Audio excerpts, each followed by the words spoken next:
Champions league round of 16 അവസാനിച്ചു. പക്ഷേ ഈ ഒരു റൗണ്ടിൽ ഒരു കോൺട്രവേഴ്സി ക്രിയേറ്റഡ് ആയിട്ടുണ്ട്. അതായത് റീസെൻ്റ് ആയിട്ട് നടന്ന Real Madrid versus Atletico Madrid മാച്ചിൽ ചില കോൺട്രവേഴ്സീസ് ക്രിയേറ്റ് ആയിട്ടുണ്ട്. അപ്പോൾ ഈ ഒരു മാച്ചിനെ കുറിച്ച് പറയുകയാണെങ്കിൽ ഈ ഒരു മാച്ചിൻ്റെ ആദ്യത്തെ 1 മിനിറ്റിൽ തന്നെ അത്ലറ്റിക്കോ മാഡ്രിഡ് ഒരു ഗോൾ നേടിയിട്ടുണ്ടായിരുന്നു. അങ്ങനെ അഗ്രിഗേറ്റിൽ 1-1 ഒരു സമനില നേടി. പിന്നീട് അങ്ങോട്ട് അത്ലറ്റിക്കോ മാഡ്രിഡ് അത്യാവശ്യം നല്ലൊരു അറ്റാക്ക് ക്രിയേറ്റ് ചെയ്തിട്ടുണ്ടെങ്കിലും ഫൈനൽ തേർഡിൽ റിസൾട്ട് ക്രിയേറ്റ് ചെയ്യാൻ പറ്റിയിട്ടുണ്ടായിരുന്നില്ല. അതുമാത്രമല്ല അവർ അത്ര മോട്ടിവേറ്റഡ് ആകാത്ത പോലെ എനിക്ക് പലപ്പോഴും തോന്നിയിട്ടുണ്ടായിരുന്നു. അതായത് ഇത്രയും ഇമ്പോർട്ടൻ്റ് ആയിട്ടുള്ളൊരു മാച്ചിൽ മാക്സിമം ഗോൾ നേടുക എന്നൊരു മൈൻഡ് സെറ്റിലാണ് പ്ലേയേഴ്സ് നിൽക്കേണ്ടത്. പക്ഷേ അങ്ങനത്തെ ഒരു സ്റ്റൈൽ ഓഫ് പ്ലേ പിന്നീട് അങ്ങോട്ട് അത്ലറ്റിക്കോ മാഡ്രിഡിൻ്റെ ഭാഗത്ത് നിന്ന് കണ്ടിട്ടുണ്ടായിരുന്നില്ല. അതേസമയത്ത് റയൽ കേസ് നോക്കുകയാണെങ്കിൽ ഈ ഒരു അത്ലറ്റിക്കോ മാഡ്രിഡിനേക്കാളും എത്രയോ ബെറ്റർ ആയിട്ടുള്ള സ്ക്വാഡ് ഉണ്ടായിട്ട് പോലും ഈ ഒരു അത്ലറ്റിക്കോ മാഡ്രിഡിനെ തോൽപ്പിക്കാൻ അവരെ കൊണ്ട് സാധിച്ചില്ല. അതായത് പെനാൽറ്റി ഷൂട്ട് ഔട്ട് വരെയുള്ള ആ ഒരു ജേർണി എടുത്ത് നോക്കുകയാണെങ്കിൽ പ്രോപ്പറായിട്ട് ഒരു ഗോൾ പോലും നേടാൻ അവർക്ക് സാധിച്ചില്ല. വിനീഷ്യസിന് ഒരു പെനാൽറ്റി ലഭിച്ചിട്ടുണ്ടായിരുന്നു. അതാണെങ്കിൽ അതും പ്രോപ്പറായിട്ട് കൺവേർട്ടും ചെയ്തിട്ടുണ്ടായിരുന്നില്ല.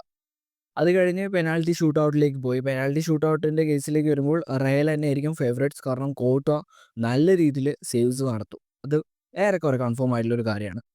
അപ്പോൾ ഈ ഒരു മാച്ചിൽ വന്ന ഒരു പ്രശ്നം എന്ന് പറയുന്നത് ജൂലിയൻ ആൽവാരസ് പെനാൽറ്റി ഷൂട്ട് ഔട്ടിൽ സ്ലിപ്പായിട്ടാണ് ഷോട്ട് അറ്റംപ്റ്റ് ചെയ്യുന്നത്. അത് ഗോളായിട്ട് മാറുകയും ചെയ്തിട്ടുണ്ടായിരുന്നു. പക്ഷേ വാർ ഇടപെട്ട് ആ ഒരു ഗോൾ ഡിസലൗ ചെയ്തു. ഡിസലൗ ചെയ്യാനുള്ള കാരണം എന്ന് പറയുന്നത് ജൂലിയൻ ആൽവാരസ് ആ ഒരു ഷോട്ട് അറ്റംപ്റ്റ് ചെയ്ത സമയത്ത് അദ്ദേഹത്തിൻ്റെ 2 കാലും ബോളായിട്ട് കോണ്ടാക്റ്റ് ആയി എന്നാണ് വാറിൻ്റെ സ്റ്റേറ്റ്മെൻറ്റ്. അപ്പോൾ ഞാനത് പലതവണ റീപ്ലേ അടിച്ച് കണ്ടു, സൂം ചെയ്ത് കണ്ടു, പല ആംഗിളിലുള്ള പിക്ചേഴ്സ് വരെ നോക്കി. പക്ഷേ എവിടെയും ജൂലിയൻ ആൽവാരസ് ബോളായിട്ട് കോണ്ടാക്റ്റിലാവുന്നതോ അതേപോലെ തന്നെ ആ ഒരു ബോളിൻ്റെ ഡയറക്ഷൻ ചേഞ്ച് ആവുന്നതോ ഞാൻ കണ്ടിട്ടില്ല. ഇനി മൈക്രോ ലെവലിൽ എന്തെങ്കിലും ഒരു കോൺടാക്റ്റ് നടന്നോ ഇല്ലയോ എന്നതെല്ലാം ദൈവത്തിന് മാത്രമേ അറിയത്തുള്ളൂ. ഇനി ഇതിലെന്തെങ്കിലും ഒരു മിസ്റ്റേക്ക് തോന്നുന്നുണ്ട്, പക്ഷെ വിഷ്വലി കാണാൻ പറ്റുന്നില്ല. മിസ്റ്റേക്ക് തോന്നുന്നുണ്ടെങ്കിൽ ആ ഒരു പെനാൽറ്റി റീടേക്ക് എടുക്കാനെങ്കിലും പറയണമായിരുന്നു. പക്ഷെ വാർ ഡയറക്റ്റ് ആ ഒരു ഗോൾ തന്നെ ഇല്ലാണ്ടാക്കാനുള്ളൊരു ശ്രമമാണ് നടത്തിയിട്ടുള്ളത്. അതിൻ്റെ റീസൺ ഇപ്പോഴും വ്യക്തമല്ല. ഇതിൽ ഏറ്റവും വണ്ടർ അടുപ്പിച്ച ഒരു കാര്യം വാറിൻ്റെ ആ ഒരു ഇടപെടലാണ്. വിത്തിൻ സെക്കൻഡ്സ് കൊണ്ടാണ് അവർ ഒരു കൺക്ലൂഷനിലേക്ക് എത്തുന്നത്. ഇവിടെ ഞാനൊരു 30 റീടേക്ക് കണ്ടു. എന്നിട്ട് എനിക്കൊരു പെർഫെക്റ്റ് ആൻസർ കിട്ടിയിട്ടില്ല. പക്ഷെ എന്തായാലും വാറിനൊരു ആൻസർ ഉണ്ടാവുമല്ലോ. ആ ഒരു ആൻസർ എങ്ങനെ വന്നു അതിനെക്കുറിച്ചുള്ള ഒരു ക്ലിയർ എക്സ്പ്ലനേഷൻ വാർ മുന്നോട്ട് വെച്ചാൽ തന്നെ തീരാവുന്ന പ്രശ്നമേ ഉള്ളൂ എന്നാണ് എനിക്ക് പറയാനുള്ളത്. അതായത് അവർ ഏത് ടെക്നോളജി യൂസ് ചെയ്തിട്ട് ഈ ഒരു ഡിസിഷനിലേക്ക് വന്നു എന്ന് എക്സ്പ്ലെയിൻ ചെയ്ത് കൊടുത്താൽ ഓക്കെ, ഒട്ടുമിക്ക ആൾക്കാർക്കും കൺവിൻസിങ് ആയിരിക്കും. ഇവിടെ പ്രോപ്പറായിട്ടുള്ള ആൻസർ അവരുടെ ഭാഗത്തുനിന്നുമില്ല. പിന്നെ ആ ഒരു ഫൂട്ടേജ് കണ്ടിട്ടും ഒരു പെർഫെക്റ്റ് ആൻസർ ലഭിക്കുന്നില്ല. അവിടെയാണ് വാർ ഈ ഒരു ഹാർഷ് ഡിസിഷൻ എടുത്തത്.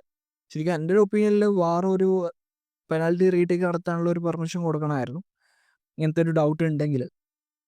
അല്ലാതെ ആ ഒരു ഗോൾ ക്യാൻസൽ ചെയ്യേണ്ട ആവശ്യമില്ല എന്നാണ് എനിക്ക് പറയാനുള്ളത്. എന്തായാലും അത്ലറ്റിക്കോ മാഡ്രിഡിൻ്റെ ആ ഒരു മൊമെൻറ്റം ബ്രേക്കായി.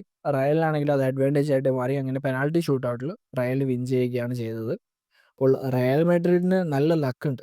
യൂസിലുള്ള കേസിലേക്ക് വരുമ്പോൾ അവർക്ക് നല്ല ലക്കുണ്ട്. അതൊക്കെ കൊണ്ടാണ് അവർക്ക് മാച്ചസൊക്കെ വിൻ ചെയ്യാൻ പറ്റുന്നത്. പിന്നെ ഈ ഒരു മാച്ചിലെ റഫറീനെ ഒന്ന് എടുത്തു പറയണം. ഈ ഒരു വ്യക്തിയായിരുന്നു കഴിഞ്ഞ സീസണിൽ Real Madrid versus Bayern Munich മാച്ചിൻ്റെ റഫറി ആയിട്ട് വന്നത്. അന്ന് ഈ ഒരു ഡെലിക്റ്റിനെ ഡിസേർവ് ചെയ്യുന്ന ഒരു ഗോൾ ഉണ്ടായിരുന്നു. അദ്ദേഹം അത് ഡിസലവ് ആക്കി. അതായത് ഓഫ് സൈഡ് കോള് പെട്ടെന്ന് തന്നെ വിളിച്ചു. ഇപ്പോൾ ലാലിഗയിലാണെങ്കിൽ ഇപ്പോൾ ഒരു പ്ലെയർ ഓഫ് സൈഡ് ആണെങ്കിൽ കൂടിയും ആ ഒരു പ്ലെയറിൻ്റെ ആ ഒരു അറ്റാക്ക് കംപ്ലീറ്റ് ആക്കിയതിന് ശേഷമാണ് ഡിസിഷനിലേക്ക് വരാം. ഇത് ഗോളാണോ അല്ലയോ, അതായത് ഓഫാണോ അല്ലയോ എന്നൊക്കെ ഡിസൈഡ് ചെയ്യാം. പക്ഷേ UCL എന്താ നേരത്തെയൊക്കെ ചെയ്യാനുള്ള ഒരു ടെൻഡൻസി കാണിച്ചു. ശരിക്കും ഈ ഒരു റഫറിയൊക്കെ ഈ മാച്ചസിലൊന്നും വരാൻ പാടില്ല എന്നാണ് എനിക്ക് പറയാനുള്ളത്. കാരണം ചില ഡിസിഷൻസൊക്കെ ചിലത് ബയസ്ഡ് ആയിട്ട് വരുന്നതായിട്ടാണ് എനിക്ക് പേഴ്സണലി തോന്നിയത്. പറഞ്ഞിട്ട് കാര്യമില്ല, നടക്കേണ്ടതെല്ലാം നടന്നു. അപ്പോൾ റയൽ മാഡ്രിഡ് ഇനി ഏറ്റുമുട്ടാൻ വേണ്ടി പോകുന്നത് ആഴ്സണലിനെതിരെയാണ്. അതായത് ഈ ഒരു ക്വാർട്ടർ ഫൈനൽസിൽ. ഇന്റർ മിലാനാണെങ്കിൽ ബയേണായിട്ടായിരിക്കും ഏറ്റുമുട്ടുക. ആസ്റ്റൺ വില്ല PSG-ക്കെതിരെ ഏറ്റുമുട്ടും. ബാഴ്സലോണയാണെങ്കിൽ ബൊറുസിയ ഡോർട്ട്മണ്ട് ആയിട്ടാണ് ഏറ്റുമുട്ടുന്നത്. അപ്പോൾ ആര് വിൻ ചെയ്യും എന്നതെല്ലാം കണ്ടു അറിയാം. എന്തായാലും ഞാൻ കട്ട വെയിറ്റിംഗ് ആണ്. അപ്പോൾ ഇതിനെക്കുറിച്ച് നിങ്ങളുടെ അഭിപ്രായം എന്താണ്, ഈ ഫിക്സ്റ്റേഴ്സിനെ കുറിച്ച്? ജസ്റ്റ് ഒന്ന് കമൻറ്റ് ചെയ്യുക. ഈ ഒരു വീഡിയോ ഇത്രയുള്ളൂ. അടുത്തൊരു വീഡിയോ ആയിട്ട് കാണുന്നത് വരെ ബൈ.